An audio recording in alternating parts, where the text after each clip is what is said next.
When to scale your startup, key indicators. You guys know I'm all about that hustle, that grind, building something from the ground up. But scaling's a different beast. It's not just about working harder, it's about working smarter, figuring out when to scale. That's the million-dollar question, right? You've got to look for the signs, the indicators that your baby's ready for the big leagues. And that's what we're diving into today. Strong market demand. First things first, you've got to know there's even a bigger game to play.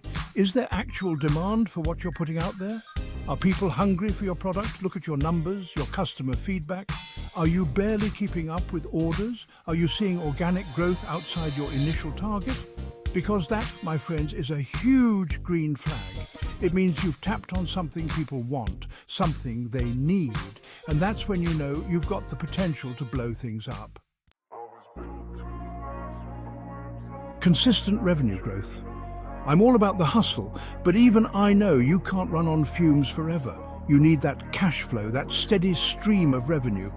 Is your business model sustainable? Are you seeing consistent growth month over month, quarter over quarter? This isn't about getting rich quick, it's about building a real, lasting business. And a big part of that is proving you can generate revenue consistently. That's how you attract investors, how you build trust. Product market fit. Listen up, this one's crucial. Product market fit, it's like finding your soulmate, but for your business. It's when your product or service solves a real problem for your target audience. And they love it. They can't live without it. Think about companies like Uber or Airbnb. They tapped into a need, a pain point, and they nailed the solution. When you hit that sweet spot, scaling becomes a whole lot smoother. All right, so you've got the demand, the revenue, the product market fit. But can your operations handle the heat? Because scaling means more customers, more orders, more everything. Are your systems streamlined? Can your team handle the increased workload without losing their minds? You've got to make sure your backend is rock solid before you start building that skyscraper.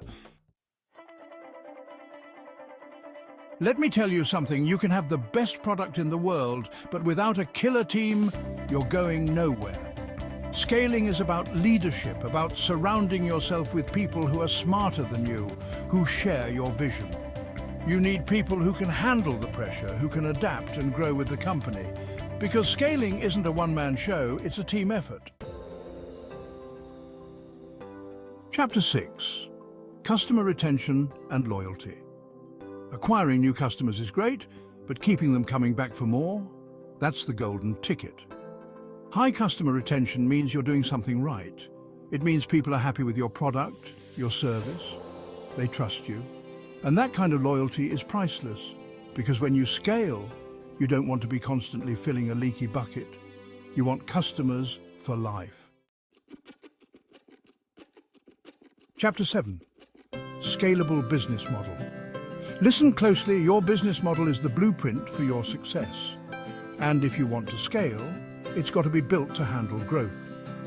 Can you increase output without breaking the bank? Can you serve 10 times, 100 times more customers without your costs skyrocketing? Think about businesses like software companies or online platforms. They can scale massively without adding tons of overhead. That's the kind of efficiency you need. Chapter 8. Access to capital. Let's be real. Scaling takes money. You need resources to invest in marketing, hiring, product development. So do you have access to capital? Whether it's through investors, loans, or your own revenue streams, make sure you have the financial fuel to power your growth. Because running out of money halfway up the mountain, that's a recipe for disaster. Outro, ready to scale? So there you have it. The key indicators to watch out for. Scaling isn't a one-size-fits-all game. It's about carefully evaluating your business, your market, and your own readiness. Remember, slow and steady wins the race. Don't rush the process. Focus on building a solid foundation, and when the time is right, when you see those green lights flashing, then go all in. Because that's how you turn a spark of an idea into a roaring fire.